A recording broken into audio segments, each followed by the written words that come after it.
헌정사상 첫 현직 대통령 구속을 두고 여야는 엇갈린 목소리를 내고 있습니다. 서부지법 난동 사태의 책임을 두고도 여야는 미묘한 입장차를 보이고 있는데요. 정치의 겉과 속을 들여다보는 정치온, 오늘은 김영준 배재대 석좌교수, 배종찬 인사이트K 연구소장과 함께 분석해보겠습니다. 두 분 어서 오세요. 네, 안녕하십니까. 네.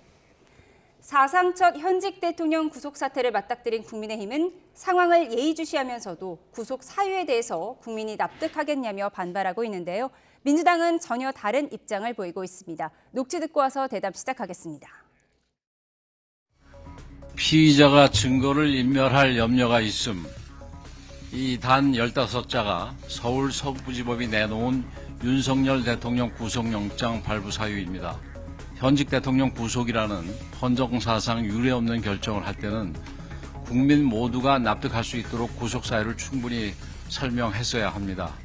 그러나 단 하나의 사유로 내놓은 증거인멸 염려조차 말이 되지 않습니다. 탄핵으로 직무가 정지되어 사실상 관저의 유폐 상태였던 대통령이 도대체 무슨 수로 증거를 인멸한다는 말입니까? 차은경 판사가 5시간 통틀어서 딱 한 개 윤 대통령한테 직접 질문을 한 게 있대요. 그 비상입법기구가 뭡니까? 이렇게 물었답니다. 네, 아주 영어밖에 생각이 안 나는데 Are you crazy? 거든요. 진짜 비상입법기구라는 게 가능하다고 생각했냐? 그러니까 이 점은 굉장히 중요한 점. 얘기 국회 일체 지원금 끊고 이 비상입법기구를 위한 예비비 지원 이런 얘기를 한 거 아니에요. 이걸로 판사가 한 측면에서는 이 사람이 진짜로 계엄을 실행할 의지가 없었나라는 측면을 물은 측면도 있어요. 네, 결국 여당 반응은 이런 것 같습니다. 현직 대통령을 구속하면서 구속 사유가 단 한 줄 15자에 불과했다. 증거인멸의 우려가 있다. 이 부분을 지적하고 있어요. 그렇죠. 통상적으로 이제 이렇게 현직 대통령을 구속을 하려고 하면은 몇 가지의 고려하는 부분들이 있어요. 제일 큰 부분이 저는 완결성이라고 보는데요. 통상적으로 영장을 청구를 할 때 되면은 범죄 혐의가 소명이 되는지 아니면 뭐 도주라든지 증거인멸에 관련된 것은 어떤 이유와 나름대로 증거해서 그랬는지 그걸 상세하게 밝힐 필요가 있는 거죠. 지금처럼 15줄 딱 해놓고 구속한다는 일반 잡범들을 구속영장 나중에 칠 때는 이제 그런 식으로 한다는 거고요.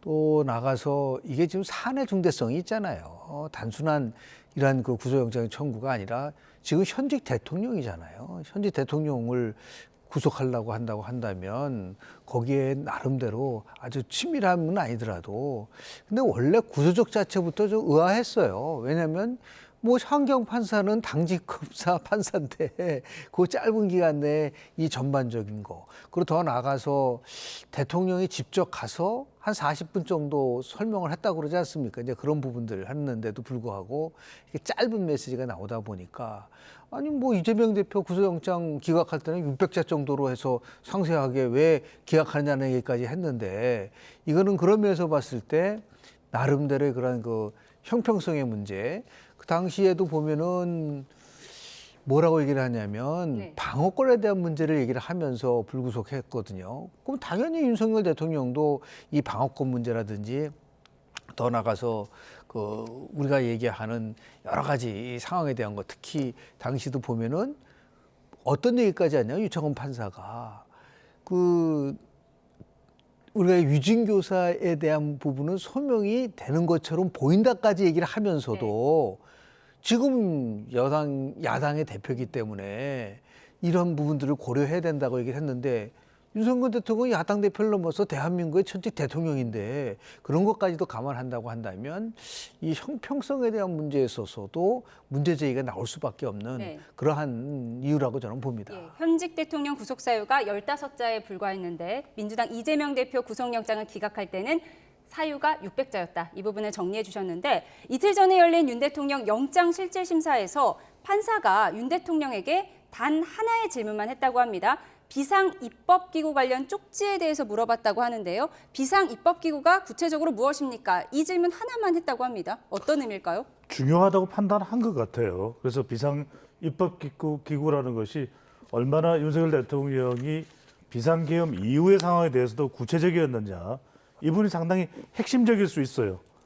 왜냐하면 지금 대통령이 내란 혐의를 받고 있는 것이기 때문에 앞서 박범계 민주당 의원 이야기처럼 그만큼 아주 구체적으로 대통령이 구상하고 있었느냐, 아니면 말 그대로 경고의 의미가 좀 더 강했을 수 있느냐. 그런데 여기서 핵심적인 것은 진위 여부를 떠나서 윤석열 대통령의 답변은 방어적 기제가 작동됐다 볼 수 있어요. 왜냐하면 정확하게 윤석열 대통령은 확인한 답변을 안 준 걸로 알고 있습니다. 그래서 가물가물한다. 네. 김용현 전 장관이 작성을 했는지 본인이 작성을 했는지 기억이 가물가물하다. 네, 이건 그렇게 뭐냐면 대답을 했죠. 대통령의 뜻은 분명한 것 같아요. 나는 어쨌거나 간에 이걸 법적으로 대응을 할 것이다. 그래서 가타부타라고 이야기를 하지 않겠다. 이 점은 분명해 보입니다. 근데 짧게만 앞서 이야기를 좀 더 해야 될 것은 뭐냐면 구속영장 발부는 결과입니다. 기각이든 인용이든. 네. 하지만 이제 지금이 워낙 지지층들이 극단적으로 나누어져 있는 상황이기 때문에 비교가 될 수밖에 없거든요. 그렇다면 두 가지만 짧게 말씀드리겠습니다. 하나는 차라리 이렇게 민감할 때 필요한 것은 상당히 좀 충분할 필요가 있을 것 같아요. 저는 데이터 분석 여론 전문가니까. 왜냐하면 감정적으로 굉장히 격앙돼 있다는 것은 많은 우리가 생각하는 그 이상의 설명이 필요하다는 예. 겁니다. 첫 번째, 내용상으로는 더 많이 우리가 일반적인 경우보다 더 많은 설명을 필요로 한다는 것. 두 번째는 시간이 상당히 중요합니다. 설사 기각과 인용이 결정이 되었다 하더라도 아주 민감하고 적어도 5, 6만 명의 인파가 바깥에 모여 있는 상황이라면 굉장히 밤 시간이 자극이 될 수 있습니다. 그렇다면 저는 아쉬운 것이 왜 새벽에 할 것이 아니라 아침에 동이 트고 나서 어느 정도 좀 진정이 되는 국면에 차라리 오전 7시나 8시에 이 내용을 발표할 수는 없었는지. 그러니까 지금 우리는 아주 비상시국이거든요. 예. 그러면 아주 비상한 어떤 이 결정이 뒤따라야 될 것 같아요. 이런 부분 저런 부분들을 다 결정을 하고 제가 말씀드렸지 않습니까? 8년 전에 이 탄핵 국면에는 골이 500m였다면 지금은 감정의 골이 5만 m예요. 예.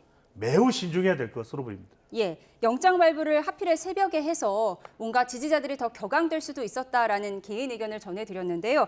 저희가 이 비상 입법기구가 나온 배경에 대해서 잠시 설명을 해드리겠습니다. 최상목 당시 경제부총리가 지난달 13일 국회에 출석해서 윤 대통령이 계엄 당시에 참고하라며 접은 종이 한 장을 줬다고 말한 바가 있는데요. 당시의 녹취를 들어보고 오겠습니다.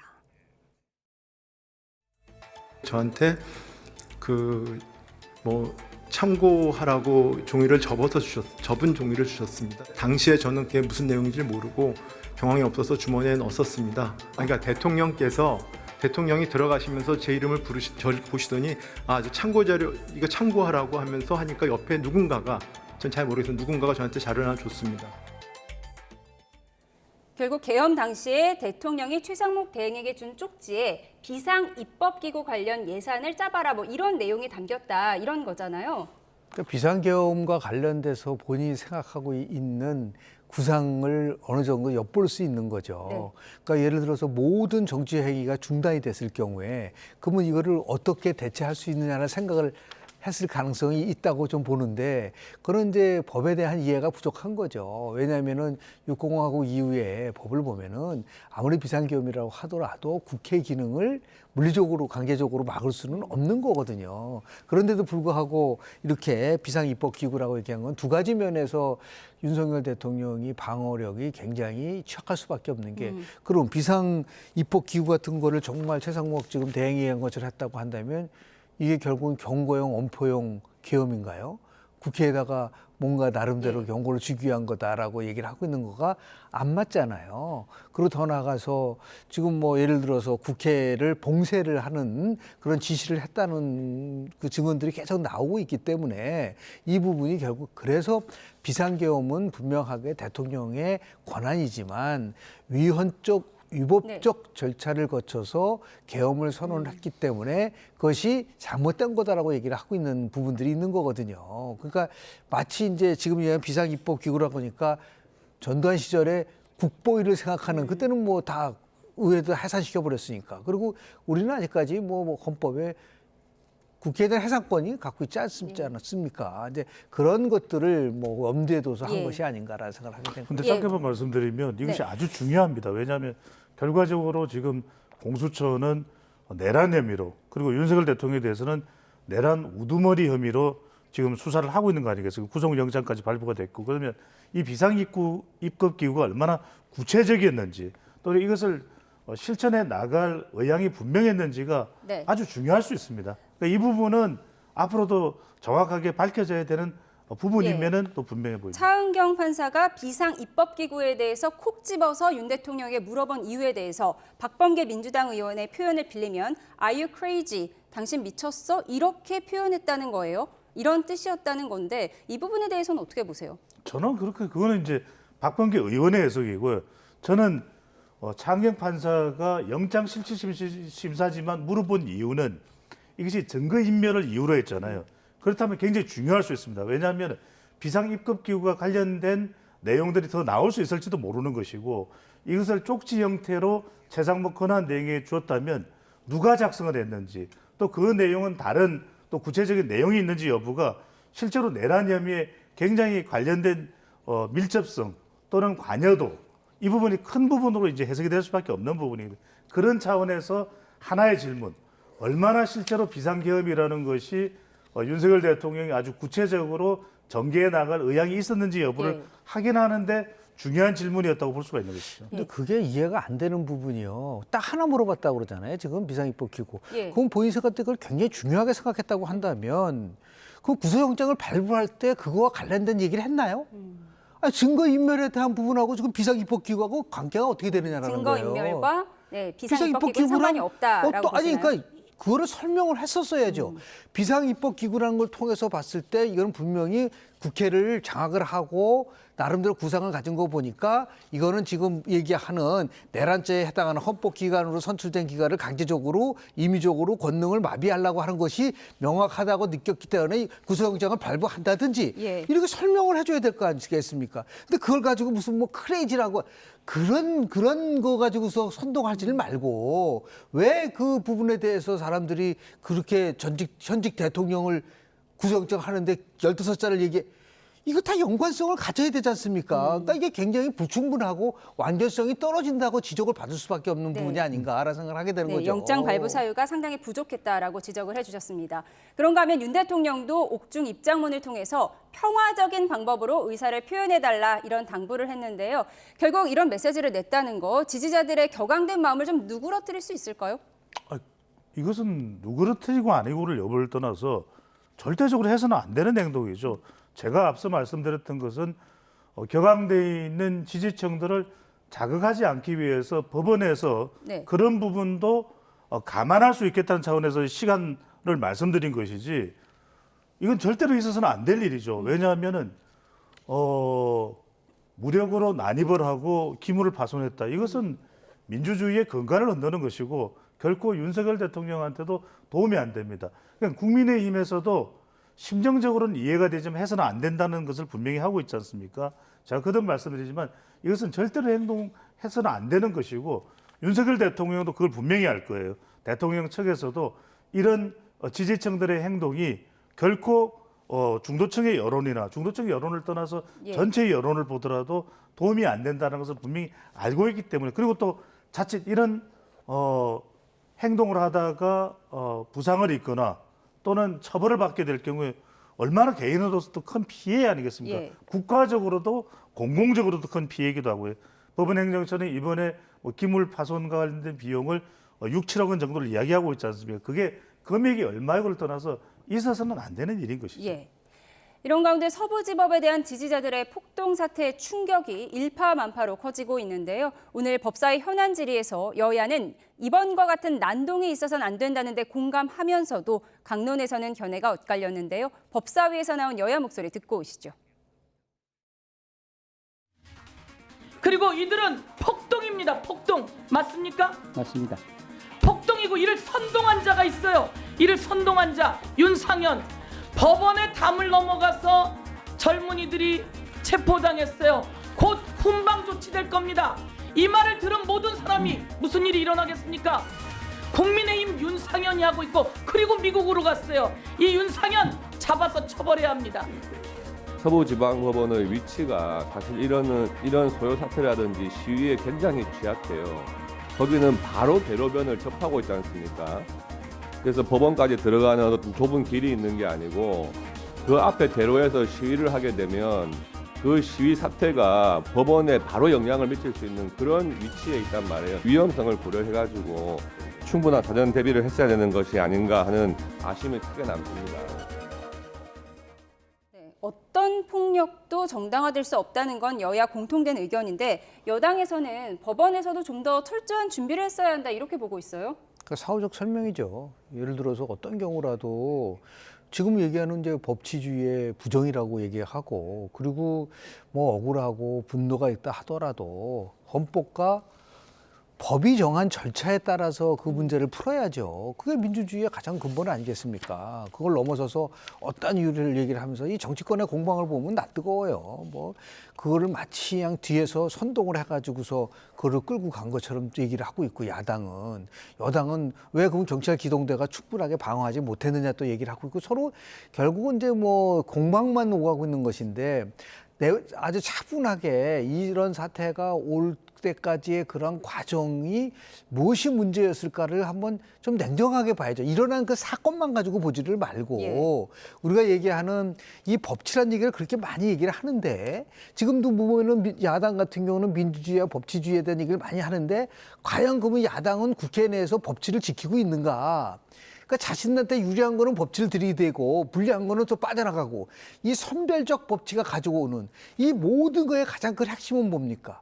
내란죄 권한이 없는 수사 권한이 없는 공수처가 체포영장 발부하고 구속하고 영장 발부 이러면서 발생된 거라고 한다면 권한이 없는 공수처가 수사를 하는 것에 대해서는 왜 그동안 아무런 얘기도 안 하다가 이런 폭동이 터지니까 폭동에 대해서 선동했다라고 가져간다는 거는 문제 해결되는 게 아니죠. 그러니까 예를 들어서 법이라는 것은 보편적으로 원칙이 적용돼야 되는데 이런 선별적인 법치로 가져간다면은 그는 또 더 나가서 문제는 뭐냐면 법엔 대원칙이 있어요. 무죄 추정의 원칙이 있고 방어권에 대한 원칙이 있다고 한다면 그런 거를 누구나 다 똑같이 그거를 적용을 시켜줘야 되는 것이죠.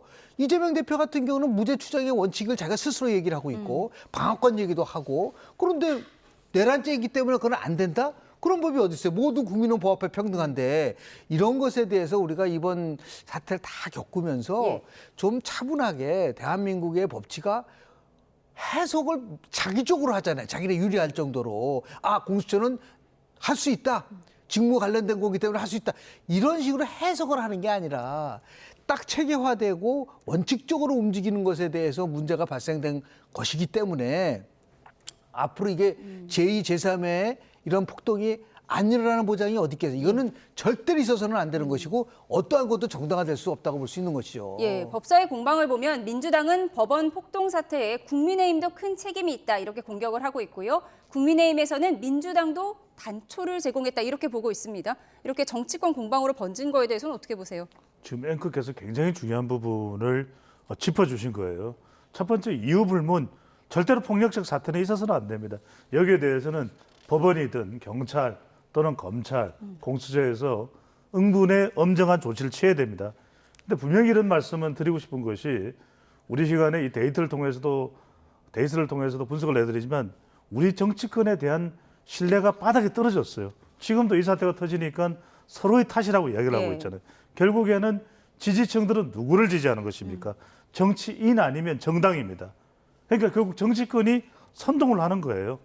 제발 정치적 자극을 안 했으면 좋겠어요. 이럴 때 오히려 법에 맡겨두자. 오히려 국민의힘도 또 민주당도 자극을 안 하겠다. 엄정하게 수사를 지켜보자. 또 더 적극적으로 수사에 다 응하도록 하자. 이것이 우리가 제일 취해야 될 태도인 것이지 서로 공방을 벌여요. 국민의힘은 민주당 잘못이다. 또 민주당은 국민의힘 이럴 때가 아닙니다. 이럴 때일수록 오히려 제가 아까 말씀드렸죠. 8년 전에는 우리 진영 간의 골이 500m였으면 지금 우리 국민들이 판단하기에는 물론 개인적 의견입니다. 5만 미터인 것 같아요. 제 분석으로는.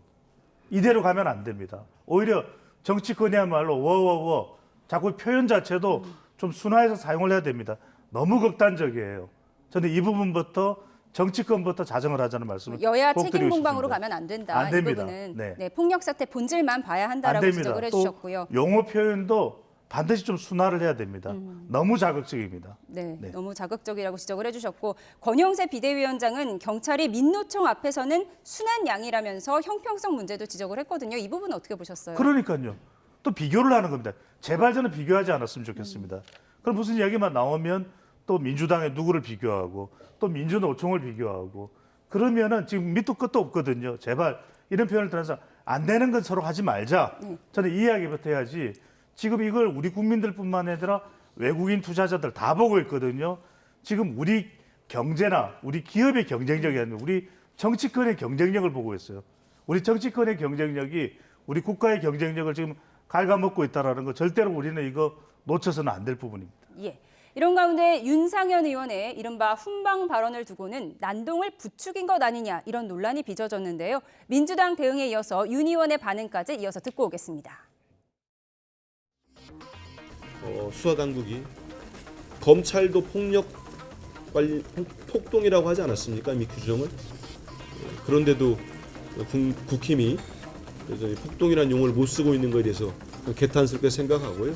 모든 대법원은 물론이고 수사당국이 철저한 수사 의지를 보이고 있기 때문에 폭동에 대한 실제 그 가담했던 폭동 주동자들뿐만 아니고 교사자, 배후 세력에 대한 수사도 철저히 보고 있습니다. 당에서는 일단 윤상현 의원에 대한 제명 촉구 결의안을 제출하는 방안을 오늘 중으로 검토하고 있다는 말씀드리겠습니다. 제가 현장에 거기에 갔어요. 현장에 가가지고 이제 17명, 남자 14명, 여성 3명 해가지고 제가 경찰 관계자고 했더니 이분들이 기본적인 사실관계 조사한 다음에 석방될 거라고 해서 그거 17명에 대해서 얘기해 준 겁니다. 그것은 그 폭동이 일어나기 훨씬 전의 얘기입니다.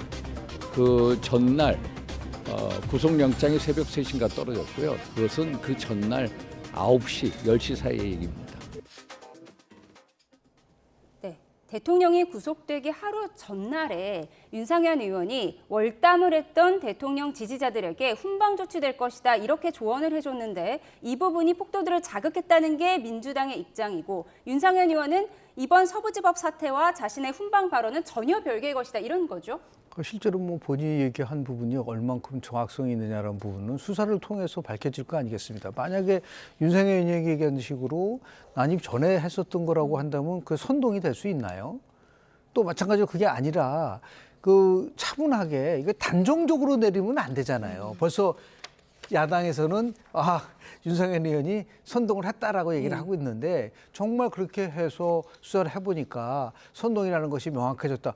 그러면 그때 국회의원에 대해서 제명안을 내도 되죠. 지금 어떤 것도 사실은 확인이 안 된 상태에서 무조건 제명 결의안을 낸다라고 얘기를 하니까 또다시 이제 상대방을 자극하는 거가 되고 갈등은 심화되는 부분들이 있다고 볼 수가 있고요. 저런 식이면은 제가 볼 때는 아마 민주당 의원도 제명될 사람들 많아요. 예.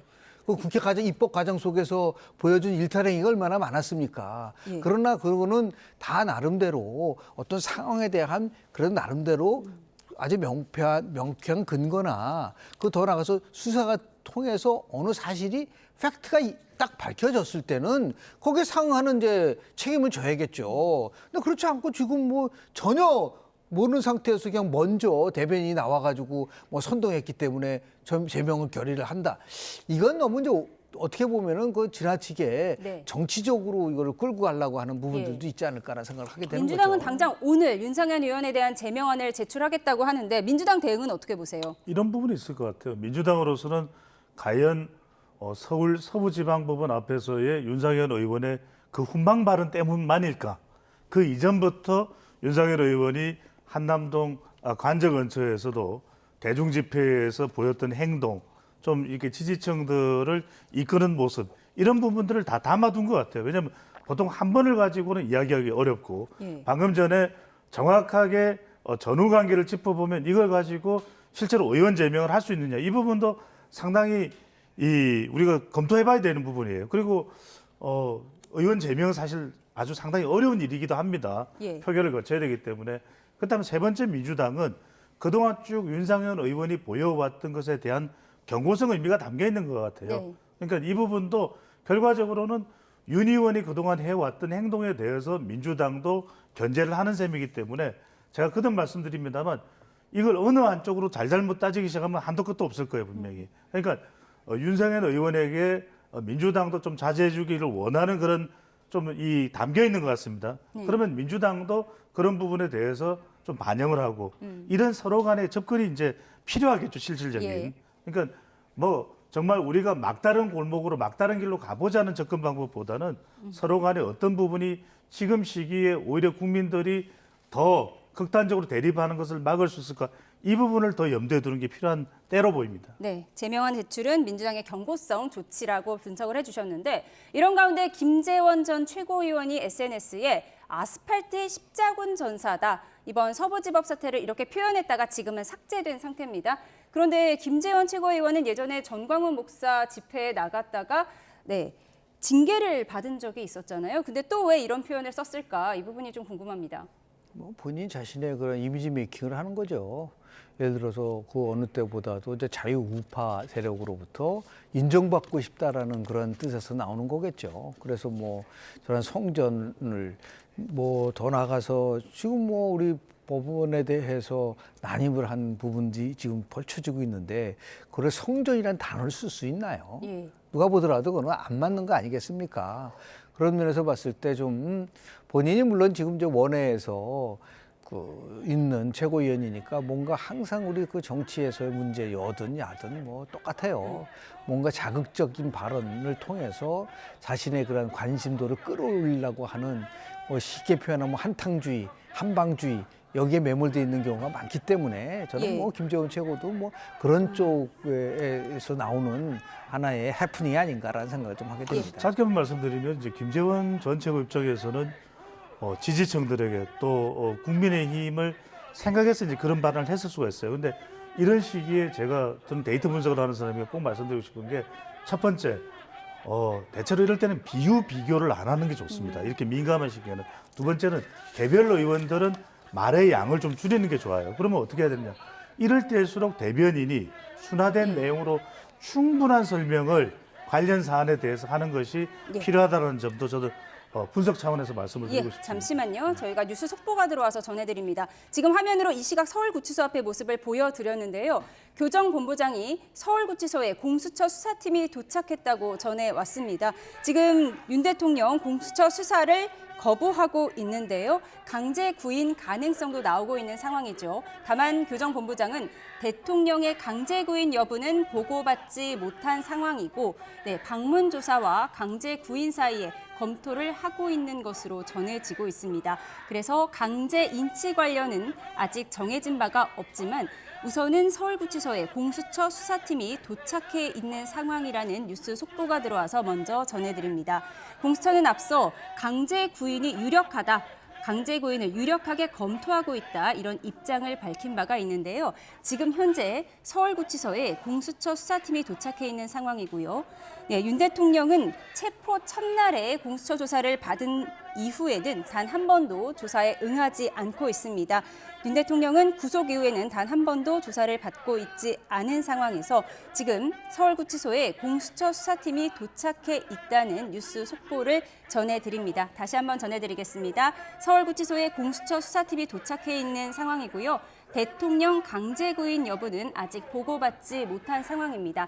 지금 이 시각 서울구치소 앞의 모습을 보여드리고 있는데요. 지금 검정색 승용차가 안으로 들어가고 있습니다. 이 승용차가 공수처 수사팀인지의 여부는 아직 확인되지 않고 있습니다. 공수처는 앞서 윤 대통령에 대한 강제 구인을 유력하게 검토하고 있다는 입장을 밝힌 바가 있는데요. 이에 대해서 뉴스 속보가 추가로 들어오면 전해드리도록 하겠습니다. 네. 이런 가운데 저희가 리얼미터 여론조사를 좀 분석해 보도록 하겠습니다. 네, 리얼미터가 윤 대통령 구속영장 심사가 있기 전인 지난 16일과 17일에 조사한 결과인데요. 한번 보여주시죠. 집권 여당의 정권 연장을 원한다는 응답이 지난주 대비 7.4%포인트 상승한 48.6%로 나타났고요. 정권 교체 여론은 6.7%포인트 하락한 46.2%로 나타났습니다. 다만 말씀드린 대로 이 여론조사는 지난 19일 윤 대통령이 구속되고 서부지법 난동 사태가 벌어지기 전에 이루어져서 이와 관련한 여론은 반영되지 않은 상황입니다. 정당 지지도 볼까요? 정당 지지도 조사에서는 국민의힘이 지난주보다 5.7%포인트 오른 46.5%, 민주당은 3.2%포인트 내려간 39%로 나타났습니다. 양당 간 차이는 7.5%포인트로 오차범위 바뀐데요. 이후 이뤄진 윤 대통령 구속과 법원 난입 사태로 여전히 민심이 출렁이고 있는 모습입니다. 두 분과 좀 더 짚어보도록 하겠습니다. 네. 정권 교체 여론과 정권 유지 여론이 이렇게 뒤바뀐 것은 상당히 오래간만인데요. 예상을 하기 힘든 그런 결과라고도 볼 수가 있을 수가 있죠.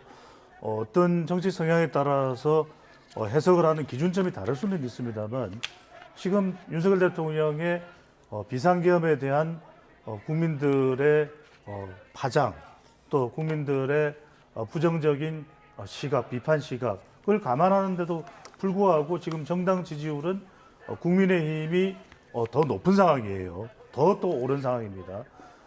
또 정권 교체보다는 정권 연장이 더 높죠. 예. 이것도 상당히 여론조사를 또 평상적으로 분석하는 시각에서 본다면 이례적이라고 볼 수 있는 거예요. 왜 그럴까? 첫 번째로는 지금 보수 지지층의 결집을 이야기하는데 여론조사에도 결집을 하고 있어요.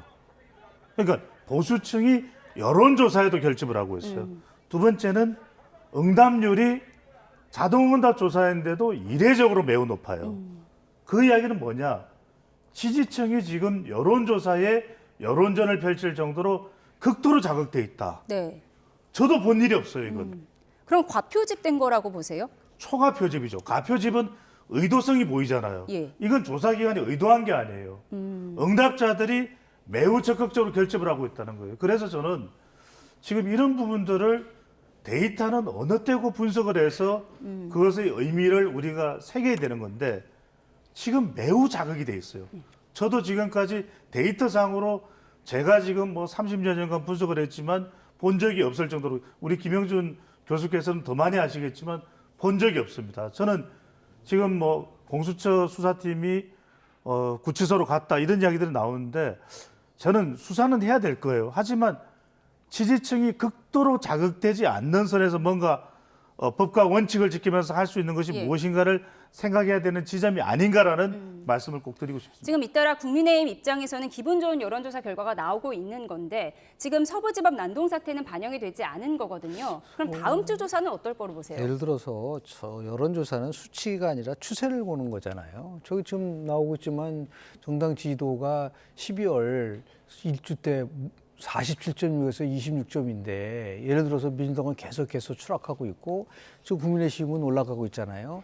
제가 볼 때는 이거는 단순한 보수층 결집만으로 나오는 그런 수치가 아니에요. 왜냐하면 리얼미터 같은 경우는 이제 ARS 조사지만은 지난주 금요일 날 나온 한국갤럽에서도 예. 처음으로 오차 범위 내에서 국민의힘이 앞서는 결과가 나왔고 MBS 조사도 마찬가지예요. 그건 둘 다 전화 조사입니다. 그러니까 큰 틀 속에서 보면은 12월 3일 날 비상계엄이 선포되고 나서 한국갤럽 같은 경우 12월 17, 12월 3주서부터 시작해서 봤을 때 국민의힘은 가파르게 상승하고 있고 민주당은 가파르게 지금 추락하고 있다. 이런 상황 속에서 지금 얘기하는 법원의 난동 때문에 이 추세가 바뀔 거다? 저는 그렇게 생각하지 않아요. 왜냐하면 벌써 그 전서부터 민주당이 계엄 이후에 보여준 정말 그 폭정에 대한 부분들에 대해서 국민들, 특히 중도층과 서울층에서 상당히 많은 변화가 오고 있어요. 서울은 지난 총선에서 민주당이 압승한 지역인데 조사 결과를 보면 민주당이 서울 지역에서 상당히 밀려가고 있는 부분들도 있고 중도층에서도 밀리고 있고 무당층에서도 밀리고 있고 이 얘기는 뭐냐면 민주당은 수권 정당으로서의 자격을 갖고 있냐라는 것에 대해서 의문을 갖기 시작했다는 부분들이 나오라고 거라고 보는 거죠. 알겠습니다. 대통령 구속과 서부지법 폭력 사태가 반영된 여론조사 결과는 추가로 들어오는 대로 전해드리도록 하겠습니다. 지금까지 정치온 김영준 배재대 석좌교수, 배종찬 인사이트K 연구소장과 함께 분석해봤습니다. 두 분 고맙습니다. 감사합니다.